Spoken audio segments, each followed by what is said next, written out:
A very good morning, my dear student.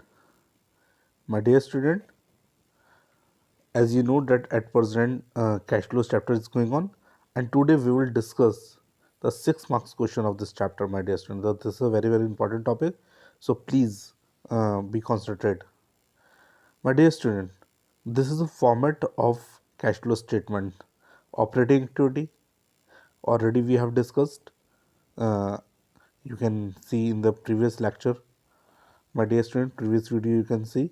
अगर आपने नहीं देखा तो पिछली वीडियो में जाके देखिए.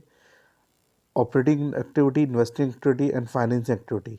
The format I have discussed with you, my dear student. Now today we will discuss, my dear student, the 6 marks question in front of you.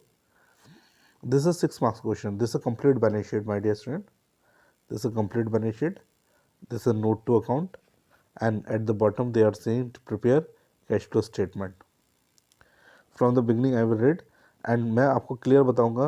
Question के अकॉर्डिंग हमें नहीं करना है, फॉर्मेट के अकॉर्डिंग. तो definitely format should be learn, my dear student.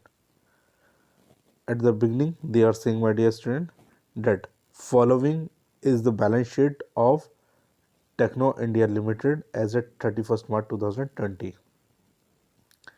And this is a balance sheet, equity, shareholder fund, and current liabilities. Non-current liabilities is not here. In the asset side, my dear student, this is a non-current asset and current assets.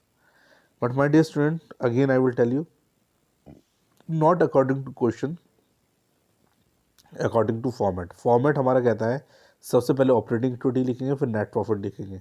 Net profit मिलेगा my dear student in surplus में, reserve and surplus. Reserve and surplus is note number 1. तो note number 1 में हम discuss करेंगे कि 1,00,000 रुपये और 1,30,000 रुपये रिजर्व है या सरप्लस है. तो note number 1 is here, my dear student. This is note to account. This is note number 1, reserve and surplus. Reserve surplus में आपके रिजर्व सरप्लस है, surplus dated profit and date is balance in statement of profit loss account. तो रिजर्व नहीं है, only surplus है. Surplus means profit. Profit पहले कितना था? लास्ट ईयर हमारा प्रॉफिट था, my dear student, we can check.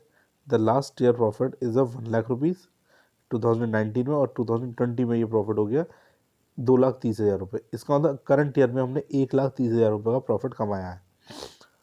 तो इसके डिफरेंस को हम यहाँ लिखेंगे. तो यहाँ आप चेक कर सकते हैं, हमने लिख रहे हैं कि net profit before tax and before extraordinary item 1,30,000.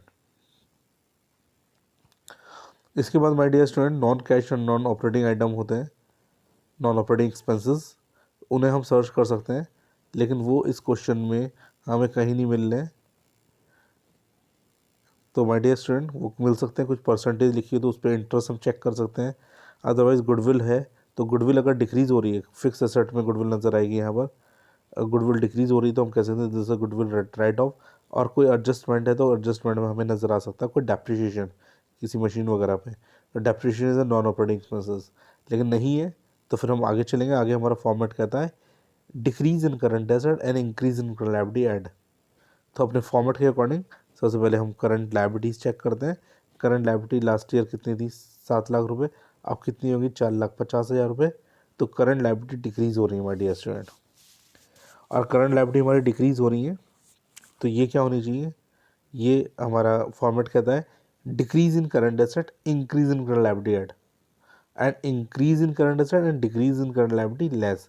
तो यहाँ पर लेस होना चाहिए. तो आप चेक करेंगे अपने आंसर में, यहाँ लेस करेंगे हम. ट्रेड पेबल्स 2,50,000 रुपये, 7,00,000 से 4,50,000 हो गए, 2,50,000 रुपये डिक्रीज़ हुए, तो हमने इसे लेस करा. अब हम चेक करते हैं, हमारी करंट लायबिलिटी केवल एक थी, हमने उसे कर लिया. करंट एसेट्स में आ जाते हैं. Current asset my dear student 3 है यहाँ पर. Inventory, trade receivable, cash and cash equivalent को हम छोड़ देंगे, बिकॉज ये cash and cash equivalent is a final answer. तो केवल इन्वेंट्री और ट्रेड रिसीवेबल को हम यहाँ पर लेने वाले हैं बच्चों. तो माय डियर स्टूडेंट, यहाँ पर हम सबसे पहले इन्वेंट्री की बात करते हैं. इन्वेंट्री लास्ट ईयर कितनी थी? 8,00,000, अब हो गई 9,00,000 रुपये. 1,00,000 रुपये का इंक्रीमेंट हुआ है.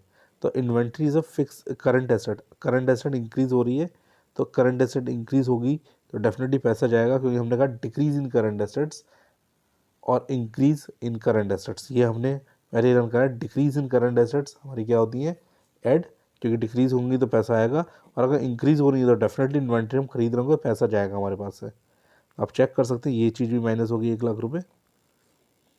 तो यहाँ पर हम इन्वेंट्री लिखेंगे और यहाँ लिख देंगे 1 लाख रुपये, ये भी हमारा माइनस में जा रहा है my dear student.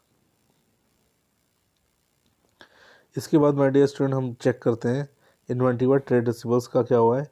Trade receivables जो है हमारे 12 लाख से 11,50,000 रुपये हुए हैं, ये 50,000 रुपये डिक्रीज़ हुए हैं। अगर डिक्रीज़ हुए हैं तो ये ऐड होना चाहिए, because decrease in current asset add होती है माय डियर स्टूडेंट। तो यहाँ पर आप चेक कर सकते हैं ट्रेड रिसीवेबल्स 50,000 रुपीज़ ऐड। तो अगर 1,30,000 में 50,000 रुपये हम ऐड करेंगे तो 1,80,000 रुपये होंगे। और अगर हम ये चीज़ें माइनस करते हैं तो 3,50,000 माइनस करेंगे तो 3,50,000 ब्रैकेट का साइन जरूर लगाइए my dear student. Bracket means minus. 1,80,000 में से अगर 3,50,000 माइनस करेंगे, 3,50,000 माइनस नहीं होंगे, तो हम 3,50,000 में से 1,80,000 माइनस करते हैं तो माइनस के 1,70,000 बचते हैं। इसे हम कह सकते हैं cash used in operating activity, because यहाँ पर इनकम टैक्स है नहीं एंड में माइनस करने के लिए। तो कैश फ्लो एक्टिविटी का आंसर आ गया माय डियर स्टूडेंट। अगर इतनी बात समझ में आ गई तो इन्वेस्टिंग एक्टिविटी बहुत आसान है। इन्वेस्टिंग एक्टिविटी किससे रिलेटेड होती है? केवल फिक्स एसेट से। तो हम फिक्स एसेट में आते हैं। फिक्स एसेट के अंदर हम देखेंगे नॉन करंट एसेट्स में, नॉन करंट एसेट के अंदर हम फिक्स एसेट देखेंगे और इन्वेस्टमेंट देखेंगे, लेकिन केवल फिक्स एसेट है इसमें। फिक्स एसेट में लैंड है, ज़मीन। 5 लाख से 6,60,000 रुपये हुई है, इंक्रीमेंट हुआ 1,60,000 का, तो हमने परचेज़ करी होगी, पैसा गया होगा, तो माइनस होना चाहिए 1,60,000 रुपये।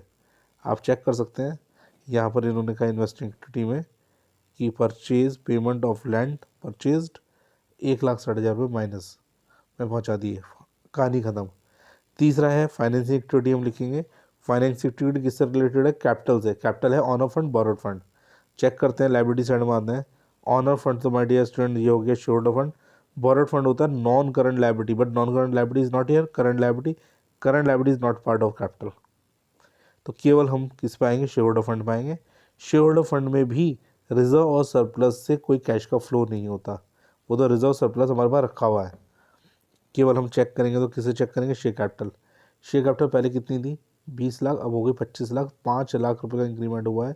शेयर इशू करे होंगे मार्केट में, पैसा आया होगा, तो इसीलिए हम इसको बात को प्लस करना पड़ेगा। तो हम यहाँ पर 5 लाख रुपए पॉजिटिव दिखाते हैं, कहते हैं proceeds from issue of shares 5 lakh rupees, और 5 लाख रुपीज़ हमारा फाइनल आंसर है cash flow financing activity. My dear student, जब हमारी तीनों एक्टिविटी हो जाए तो तीनों एक्टिविटी का हमें करना पड़ेगा कंक्लूजन। पहली एक्टिविटी का आंसर 1,70,000 माइनस, 1,60,000 माइनस और 5 लाख प्लस। इन सब एक्टिविटी का कंक्लूजन आएगा 1,70,000 रुपये माय डियर स्टूडेंट। और इसे हम कह सकते हैं यहाँ पर net increase cash and cash equivalent, मतलब ए प्लस बी प्लस सी, जो भी माइनस करने वाले पॉइंट है जिसमें ब्रैकेट आ रहा है उन्हें माइनस करेंगे और फाइनल आंसर निकालेंगे। नेट इंक्रीज कितना हुआ है? 1,70,000 रुपये। अब हमें एक छोटी सी कहानी करनी है माय डियर स्टूडेंट। हमने एक चीज़ छोड़ी थी, किसे छोड़ दिया था हमने यहाँ पर? हमने छोड़ दिया था कैश एंड कैश इक्विवेलेंट को छोड़ा था। अब हम कैश एंड कैश इक्विवेलेंट को लेंगे because this of final answer. Opening balance 3 lakh रुपये और क्लोजिंग बैलेंस 4,70,000 रुपये। इन्हें हम यूज़ करेंगे और यहाँ लिखते हैं एंड में, बिल्कुल माय डियर स्टूडेंट आप चेक करिए क्या लिख रहे हैं एंड में। हम कह रहे हैं कि ऐड करेंगे cash and cash equivalent in the beginning of the year 3 lakh रुपये, और cash and cash equivalent at the end of the year 4,70,000 रुपये। माय डियर स्टूडेंट, अगर आप ऐसा करते हैं तो आप ऐड कर सकते हैं 1,70,000 और 3 लाख। अगर ये फाइनल आंसर आपका 4,70,000 आ रहा है तो it's means full question is correct my dear student. तो यहाँ से आपकी चेकिंग भी हो जाएगी और इस तरह से आप 6 नंबर का क्वेश्चन अटैम्प्ट भी कर पाएंगे। But my dear student, again I am telling you कि आपको क्वेश्चन के अकॉर्डिंग नहीं करना है, फॉर्मेट के अकॉर्डिंग करना है। First of all you have to learn the format, then according the format you have to attend the question. So thank you very much my dear student and God bless you. I hope you understood.